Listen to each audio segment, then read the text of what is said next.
ಇನ್ನು ನೆಕ್ಸ್ಟ್ ವಿಧಾನ ಪರಿಷತ್ ಚುನಾವಣೆಯಲ್ಲಿ ಅಡ್ಡ ಮತದಾನದ ವಿಚಾರ ಸಂಬಂಧ ದ್ರೋಹಿ ಯಾರು ಅನ್ನೋ ಹುಡುಕಾಟದಲ್ಲಿದೆ ಬಿಜೆಪಿ ಹೈಕಮಾಂಡ್. ಬಿಜೆಪಿ ವರಿಷ್ಠರನ್ನ ಭೇಟಿ ಮಾಡೋದಕ್ಕೆ ಈಗ ಕೇಂದ್ರ ಸಚಿವರಾದಂಥ ಕುಮಾರಸ್ವಾಮಿ ಅವರು ಮುಂದಾಗ್ತಾ ಇದ್ದಾರೆ. ಮೈತ್ರಿ ನಾಯಕ ಕೇಂದ್ರ ಸಚಿವರು ಎಚ್.ಡಿ. ಕುಮಾರಸ್ವಾಮಿ ಅವರು ಬಿಜೆಪಿ ವರಿಷ್ಠರನ್ನ ಭೇಟಿ ಆಗೋಣ ಅಂತ ಡಿಸೈಡ್ ಮಾಡಿದ್ದಾರೆ. ಈ ಅಡ್ಡ ಮತದಾನದ ವರದಿಯ ಸಮೇತ ಬಿಜೆಪಿ ವರಿಷ್ಠರನ್ನ ಭೇಟಿ ಆಗೋದಕ್ಕೆ ರೆಡಿಯಾಗಿದ್ದಾರೆ. ಇವತ್ತು ಬಿಜೆಪಿ ನಾಯಕರನ್ನ ಎಚ್.ಡಿ. ಕುಮಾರಸ್ವಾಮಿ ಅವರು ಭೇಟಿಯಾಗೋ ಸಾಧ್ಯತೆ ಇದೆ. ಜೆಡಿಎಸ್ ಬಿಜೆಪಿಯಿಂದ 11 ಅಡ್ಡ ಮತದಾನದ ಲೆಕ್ಕಾಚಾರ ಪರಿಶೀಲನೆ ಮಾಡೋದಕ್ಕೆ ಮುಂದಾಗ್ತಾ ಇರೋದು. ಅಡ್ಡ ಮತದಾನದ ವರದಿಯ ಸಮೇತ ಬಿಜೆಪಿ ನಾಯಕರನ್ನ ಭೇಟಿಯಾಗ್ತಾರೆ. ಕೇಂದ್ರ ಗೃಹ ಸಚಿವ ಅಮಿತ್ ಶಾ ಅವರನ್ನ ಭೇಟಿಯಾಗಿ ಕೆಲವೊಂದಿಷ್ಟು ಮಾಹಿತಿಯನ್ನು ಕೊಡ್ತಾರೆ. ಎರಡೂ ಪಕ್ಷಗಳಿಗೆ ದ್ರೋಹ ಮಾಡಿದವರ ಪಟ್ಟಿಯ ಸಮೇತ ಎಚ್.ಡಿ. ಕುಮಾರಸ್ವಾಮಿ ಅವರು ಡೆಲ್ಲಿಗೆ ಹೋಗಿದ್ದಾರೆ ಅಂತ ಹೇಳಲಾಗ್ತಾ ಇದೆ. ಈ ವೇಳೆ ಮೈತ್ರಿ ಪಕ್ಷಗಳ ನಡುವಿನ ಸಮನ್ವಯ ಕೊರತೆಯ ಬಗ್ಗೆಯೂ ಚರ್ಚೆ ಮಾಡ್ತಾರೆ. ಮುಂದಿನ ಕ್ರಮಗಳ ಬಗ್ಗೆ ಬಿಜೆಪಿ ಜೆಡಿಎಸ್ನಿಂದ ಜಂಟಿ ಲೆಕ್ಕಾಚಾರವನ್ನ ಮಾಡಲಾಗುತ್ತೆ. ಪ್ರಮುಖವಾಗಿ ಸರ್ಕಾರದ ವಿರುದ್ಧ ಹೋರಾಟ ಮಾಡೋ ವಿಚಾರ ಸಂಬಂಧ ಸಮನ್ವಯದ ಕೊರತೆ. ಒಂದು ಹೋರಾಟಕ್ಕೆ ಬಿಜೆಪಿಯವರು ಹೋದ್ರೆ ಅಲ್ಲಿಗೆ ಜೆಡಿಎಸ್ ನಾಯಕರು ಇರಲ್ಲ. ಜೆಡಿಎಸ್ಗೆ ಹೋದ್ರೆ ಜೆಡಿಎಸ್ ಏನಾದರೂ ಹೋರಾಟ ಮಾಡ್ತಿದ್ರೆ ಅಲ್ಲಿ ಬಿಜೆಪಿ ನಾಯಕರು ಕಾಣಿಸಲ್ಲ. ಹೇಳ್ಕೊಳಕ್ಕೆ ಮಾತ್ರ ಮೈತ್ರಿ, ಆದರೆ ಹೊರಗಡೆ ಆ ರೀತಿಯ ಸಿಚುವೇಶನ್ನೇ ಇಲ್ಲ. ಆ ಒಂದು ಲೆಕ್ಕಾಚಾರದ ಬಗ್ಗೆಯೂ ಕೂಡ ಡಿಸ್ಕಸ್ ಮಾಡ್ತಾರೆ ಅಮಿತ್ ಶಾ ಅವರ ಜೊತೆಗೆ ಎಚ್.ಡಿ. ಕುಮಾರಸ್ವಾಮಿ ಅವರು. ಪ್ರಮುಖವಾಗಿ ಪರಿಷತ್ ಚುನಾವಣೆಯಲ್ಲಿ ಆದಂತಹ ಅಡ್ಡ ಮತದಾನದ ಬಗ್ಗೆ 11 ಅಡ್ಡ ಮತದಾನದ ಲೆಕ್ಕಾಚಾರವನ್ನು ಪರಿಶೀಲನೆ ಮಾಡ್ತಾರೆ ಜೆಡಿಎಸ್ ಬಿಜೆಪಿಗಿಂತ. ಜೊತೆಗೆ ಆ ಪಟ್ಟಿನೂ ರೆಡಿ ಮಾಡಿ ಇಟ್ಕೊಂಡಿದ್ದಾರೆ. ರೆಡಿ ಇಟ್ಕೊಂಡೇ ಹೈಕಮಾಂಡ್ ನಾಯಕರನ್ನ ಭೇಟಿ ಆಗೋದಕ್ಕೆ ಮುಂದಾಗಿರೋದು ಎಚ್.ಡಿ. ಕುಮಾರಸ್ವಾಮಿ ಅವರು. ಆ ವರದಿ ಅಥವಾ ಆ ಒಂದು ದಾಖಲೆಗಳನ್ನು ನೋಡಿ ಹೈಕಮಾಂಡ್ ನಾಯಕರು ಈ ಅಡ್ಡ ಮತದಾನ ಮಾಡಿದವರು ಯಾರು ಅಂತ ಅಫಿಷಿಯಲ್ ಘೋಷಣೆ ಮಾಡ್ತಾರಾ, ಅಥವಾ ಮಾಡ್ದೇನೆ ಒಳಗಡೆನೆ ವಾರ್ನಿಂಗ್ ಕೊಟ್ಟು ಬಿಡ್ತಾರಾ, ಅಥವಾ ಕ್ರಮ ಏನಾದ್ರು ತಗೋತಾರ?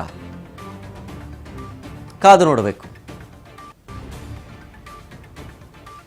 ಡೀಟೇಲ್ಸ್ ಕೊಡ್ತಾರೆ ಇನ್ನಷ್ಟು ನಮ್ಮ ಪ್ರತಿನಿಧಿ ಬಸವರಾಜ್ ಫೋನ್ ಸಂಪರ್ಕದಲ್ಲಿ. ಬಸವರಾಜ್, ಈಗ ಅಡ್ಡ ಮತದಾನ ಮಾಡಿದವರು ಯಾರು ಅನ್ನೋದು ನಮಗೆ ಗೊತ್ತಿದೆ. ವರದಿ ತಗೊಂಡೋಗಿ ನಾನು ಹೈಕಮಾಂಡ್ ನಾಯಕರ ಮುಂದೆ ಇಡ್ತೀನಿ ಅಂತ ಹೇಳಿ ಈಗ ಎಚ್.ಡಿ. ಕುಮಾರಸ್ವಾಮಿ ಅವರು ಹೋಗಿದ್ದಾರೆ. ಈಗ ಅದನ್ನ ಈ 11 ಅಡ್ಡ ಮತದಾನ ಮಾಡಿದವರು ಯಾರು ಅಂತ ಹೇಳಿ ಅಫಿಷಿಯಲ್ ಆಗಿ ಅನೌನ್ಸ್ ಮಾಡ್ತಾರಾ, ಅಥವಾ ವಾರ್ನಿಂಗ್ ಕೊಟ್ಟು ಬಿಟ್ಬಿಡ್ತಾರಾ? ಅವ್ರ ಮೇಲೆ ಏನಾದರೂ ಕ್ರಮ ತಗೊಳ್ತಾರಾ? ಶರತ್, ಈಗಾಗಲೇ ಬಿಜೆಪಿ ಮತ್ತು ಜೆಡಿಎಸ್ ಎರಡೂ ಪಕ್ಷದಲ್ಲಿ ಕೂಡ ಶಾಸಕರು ಅಡ್ಡ ಮತದಾನ ಮಾಡಿರುವಂತದ್ದು. ಈ ಒಂದು ಅಡ್ಡ ಮತದಾನ ಮಾಡಿದವರ ಶಾಸಕರು ಯಾರು ಅನ್ನುವಂತ ಪತ್ತೆ ಹಚ್ಚುವಂತ ಕೆಲಸವೇ ದೊಡ್ಡ ಮಟ್ಟಿಗೆ ಸವಾಲಾಗಿರ್ತಕ್ಕಂಥದ್ದು. ಈ ಒಂದು ನಿಟ್ಟಿನಲ್ಲಿ ಕೇಂದ್ರ ಸಚಿವರು ಮತ್ತು ಜೆಡಿಎಸ್ ನಾಯಕರಾಗಿರ್ತಕ್ಕಂತಹ ಕುಮಾರಸ್ವಾಮಿ ಅವರು ಸಹಿತ ಇದೀಗ ದೆಹಲಿಯಲ್ಲಿ ಹೈಕಮಾಂಡ್ ನಾಯಕರನ್ನ ಭೇಟಿಗೂ ಕೂಡ ಮುಂದಾಗ್ತಾ ಇದ್ದಾರೆ. ಕೇಂದ್ರ ಗೃಹ ಸಚಿವರಾಗಿರ್ತಕ್ಕಂಥ ಅಮಿತ್ ಶಾ ಅವರನ್ನು ಕೂಡ ಇವತ್ತು ಭೇಟಿ ಕೂಡ ಮಾಡಲಿದ್ದಾರೆ. ಪ್ರಮುಖವಾಗಿ ಯಾರೆಲ್ಲ ಅಡ್ಡ ಮತದಾನ ಮಾಡಿದ್ದಾರೆ ಅನ್ನುವಂಥದ್ದು ಎಲ್ಲ ವರದಿ ಕೂಡ ನನ್ನಲ್ಲಿದೆ. ಮತ್ತೆ ಯಾವೆಲ್ಲ ಶಾಸಕರು ಯಾವ ರೀತಿ ಅಡ್ಡ ಮತದಾನ ಮಾಡ್ಲಿಕ್ಕೆ ಏನ್ ಕಾರಣ, ಮತ್ತೆ ಅವ್ರು ಯಾರ್ಯಾರು ಅನ್ನುವಂಥದ್ದು ಕೂಡ ನನಗೆ ಒಂದಿಷ್ಟು ಮಾಹಿತಿ ಇದೆ. ಅದನ್ನ ಗೃಹ ಸಚಿವರ ಜೊತೆ ಕೂಡ ನಾನು ಚರ್ಚೆ ಮಾಡ್ತೇನೆ. ಯಾಕಂತಂದ್ರೆ ಈಗಲೇ ಅವರು ಕ್ರಮ ಕೈಗೊಳ್ಳಬೇಕು. ಇಲ್ಲ ಅಂತಂದ್ರೆ ಮುಂದೆ ಇದು ಪಕ್ಷಕ್ಕೆ ಬಿಜೆಪಿಗೆ ಆಗಿರ್ಬೋದು, ಜೆಡಿಎಸ್ಗೆ ಆಗಿರ್ಬೋದು, ಮೈತ್ರಿಯ ನಾಯಕರಿಗೆ ಒಂದಿಷ್ಟು ತೊಂದರೆ ಆಗುವಂಥದ್ದು. ಹಾಗಾಗಿ ಈಗಲೇ ಆ ಶಾಸಕರ ಮೇಲೆ ಒಂದಿಷ್ಟು ಸೂಕ್ತವಾಗಿರ್ತಕ್ಕಂಥ ಕ್ರಮ ಕೈಗೊಂಡ್ರೆ ಮುಂದೆ ಈ ರೀತಿ ಆಗಿರ್ತಕ್ಕಂಥ ಘಟನೆ ನಡೆಯೋದಿಲ್ಲ ಅನ್ನುವಂಥ ಲೆಕ್ಕಾಚಾರ ಕುಮಾರಸ್ವಾಮಿ ಅವ್ರದ್ದು. ಹಾಗಾಗಿ ಇದೀಗ ಅಮಿತ್ ಶಾ ಅವರ ಜೊತೆ ಭೇಟಿ ಮಾಡುವಂತ ಸಂದರ್ಭದಲ್ಲಿ ಬಿಜೆಪಿ ಮತ್ತು ಜೆಡಿಎಸ್ ಎರಡೂ ಪಕ್ಷದಲ್ಲಿ ಅಡ್ಡ ಮತದಾನ ಮಾಡಿರ್ತಕ್ಕಂಥ ಶಾಸಕರ ಒಂದಿಷ್ಟು ಹೆಸರುಗಳು ಅಥವಾ ಅನುಮಾನಗಳು ಕೂಡ ಇರುವಂತದ್ದು. ಅವರ ಪಕ್ಷದ ಶಾಸಕರು ಇವರೇ ಅನ್ನುವಂಥದ್ದು ಕುಮಾರಸ್ವಾಮಿ ಅವರಿಗೂ ಗೊತ್ತಿದೆ ಅನ್ನುವಂತ ಮಾಹಿತಿ. ಆದ್ರೆ ಬಿಜೆಪಿಯಲ್ಲಿ ಯಾರೆಲ್ಲ ಅಡ್ಡ ಮತದಾನ ಮಾಡಿದ್ದಾರೆ ಅನ್ನುವಂಥದ್ದು ಪರ್ಟಿಕ್ಯುಲರ್ ಆಗಿ ಹೇಳಕ್ಕೂ ಕೂಡ ಕುಮಾರಸ್ವಾಮಿ ಅವರು ಮುಂದಾಗೋದಿಲ್ಲ. ಆದ್ರೆ ಕೆಲವೊಂದಿಷ್ಟು ಹೆಸರುಗಳನ್ನ ಉಲ್ಲೇಖ ಮಾಡ್ತಾರೆ ಅನ್ನುವಂತ ಮಾಹಿತಿ ಕೂಡ ಸಿಗ್ತಾ ಇದೆ. ಅವರು ನಿಗಾ ವಹಿಸಿರ್ತಕ್ಕಂಥ ಮತ್ತೆ ಬಿಜೆಪಿಯಲ್ಲಿನ ಹಿರಿಯರು ಕೆಲವರು ಕುಮಾರಸ್ವಾಮಿ ಅವರ ಮುಂದೆ ಕೂಡ ಮುಕ್ತವಾಗಿ ಕೆಲವೊಂದಿಷ್ಟು ಹೆಸರುಗಳನ್ನ ಹೇಳಿದ್ದಾರೆ ಅನ್ನುವಂಥದ್ದು.